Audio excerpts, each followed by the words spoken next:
नमस्कार किसान भाइयों। आज की इस वीडियो में हम बात करेंगे कि लहसुन में यूरिया कब और कैसे और कितनी डालना चाहिए। किसान भाइयों, लहसुन की जो फसल हमारी है ये 20-25 दिन के बाद हो जाती है, तो इसको पहला मुख्य भोजन जो है नाइट्रोजन के माध्यम से हम देते हैं। नाइट्रोजन यूरिया के माध्यम से प्राप्त होता है और नाइट्रोजन हमारे पौधे को वृद्धि विकास के लिए बहुत ज़रूरी होता है। तो पहली खुराक में अगर यूरिया का हम प्रयोग कर रहे हैं और यूरिया हमें कितनी बार डालना चाहिए, इस सब वीडियो में हम पूरी जानकारी देंगे। जो भी हमारे किसान भाई हमारे चैनल पर पहली बार आए हैं, वीडियो देख रहे हैं, वीडियो अगर पसंद आ रहा है तो वीडियो को एक लाइक करिए, चैनल को सब्सक्राइब करिए, ताकि आने वाले समय में जो भी वीडियो हम आप तक पहुंचाना चाहें आसानी से पहुंचे।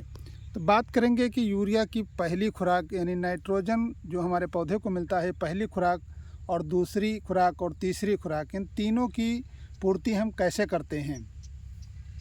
किसान भाइयों, पहली खुराक जब हम यूरिया की पूर्ति करने के लिए सोचते हैं तो पहली जब हम लहसुन की बुआई करते हैं तो उसमें हम डीएपी डालते हैं।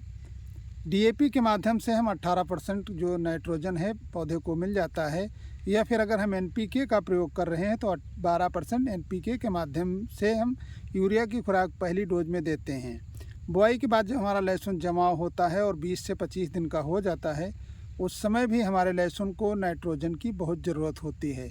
नाइट्रोजन की खुराक पूर्ति करने के लिए हम यूरिया का बुरकाव करते हैं, और जब यूरिया डालते हैं तो हमारे पौधे में जो पीलापन है, पौधे का हमारे जो ग्रोथ है, पीलापन ख़त्म होगा और हमारे पौधे का वृद्धि विकास यानी ग्रोथ बढ़िया होगा। तो दूसरी खुराक कह लीजिए आप, जब 20-25 दिन की हो तो उसमें हम यूरिया का प्रयोग ज़रूर करते हैं। यूरिया का प्रयोग हम तभी करते हैं जब हमारे खेत में नमी पर्याप्त होती है। पहली सिंचाई के बाद हम जब यूरिया का प्रयोग करते हैं, यानी दूसरी खुराक के रूप में, या कुछ किसान भाई पहली खुराक के रूप में मानते हैं, तो पहली खुराक ही आप मान लीजिए, उसमें 20 से 25 किलो यूरिया प्रति एकड़ के हिसाब से डालना चाहिए।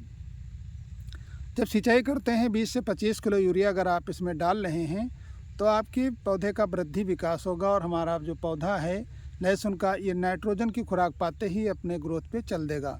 तो ये थी दूसरी खुराक। किसान भाइयों, लहसुन एक ऐसी फसल है जिसमें बढ़वार के साथ साथ इसका कंद बहुत अच्छा होना चाहिए। जब जितने अच्छा पौधा होगा उतने आने वाले समय में कंद बढ़िया होगा। तो ये यूरिया आपकी जो है ये केवल 2 से 3 बार ही प्रयोग करें कम से कम। दूसरी यूरिया अगर आप डाल रहे हैं तो 40 से 45 दिन का लहसुन अगर आपका हो गया है तो उस समय आपको एक हल्की यूरिया देना ज़रूरी होता है, क्योंकि उस समय भी हमारे लहसुन के पौधे पीले पड़ते हैं। जब लहसुन का पौधा पीला होता है, आपको वृद्धि विकास के लिए यूरिया का प्रयोग करना बहुत ज़रूरी है। बीच बीच में अगर हमें नाइट्रोजन की आवश्यकता हमारे पौधे को पड़ रही है तो उसकी खुराक की पूर्ति के लिए हम डालते हैं एनपीके 19-19। एनपीके 19-19 का स्प्रे के माध्यम से हम अपने पौधे को यूरिया की खुराक की भी पूर्ति करते रहते हैं। किसान भाइयों, बात करेंगे कि नाइट्रोजन की पूर्ति के साथ साथ हमें और कौन से इस यूरिया के साथ में डालना है।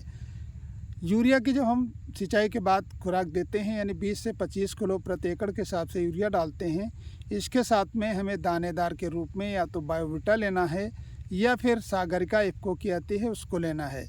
सागरिका की अगर हम बात करते हैं, ये भी दानेदार होता है और ये समुद्री शैवाल से बना हुआ एक बहुत अच्छा जैविक खाद के रूप में काम करता है। अगर इसकी डोज की बात हम करते हैं तो 5 से 7 किलो तक प्रति एकड़ के हिसाब से हम लोग डालते हैं यूरिया के साथ। कुछ किसान भाई हमारे सागरिका के जगह पर पीआई कंपनी का बायोविटा दानेदार जो आता है उसका भी प्रयोग करते हैं। तो किसान भाइयों, यूरिया के साथ आप बायोविटा भी डाल सकते हैं। 5 से 7 किलो प्रति एकड़ के हिसाब से हम लोग बायोविटा का भी प्रयोग करते हैं। जब भी आप यूरिया की खुराक दे रहे हैं उसके साथ में बायोविटा का प्रयोग जरूर करें। बायोविटा क्या काम करेगा? बायोविटा हमारे पौधे को वृद्धि विकास में बहुत मदद करता है।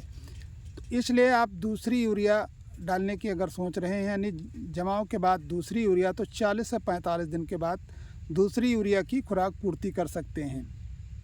किसान भाइयों, ध्यान रहे, अगर आप कई बार यूरिया का ज़्यादा से ज़्यादा प्रयोग करते हैं तो आपके पौधे की जो हाइट है बहुत बढ़ जाएगी, और जब कंद बनने की अवस्था आएगी तो वो आपका पौधा उतना बढ़िया कंद नहीं बना पाएगा। तो पौधे को जितनी ज़रूरत है उतनी ही नाइट्रोजन की खुराक चाहिए, यानी यूरिया के माध्यम से या आप स्प्रे के माध्यम से दे सकते हैं। तो इस तरीके से पहली और दूसरी खुराक आप, पहली खुराक 20 से 25 दिन और तीसरी खुराक अगर आप डाल रहे हैं तो 40 से 45, इस तरीके से आप डाल सकते हैं। और यूरिया आप उतनी ही दें जितनी अपने पौधे को आवश्यकता हो। तो इसलिए किसान भाइयों, समय समय पर अपने फसल के हिसाब से आप नाइट्रोजन की पूर्ति करते रहें और फसल आपकी बहुत अच्छी चलेगी। फिर मिलते हैं अगली जानकारी के साथ अगले वीडियो में, तब तक के लिए नमस्कार।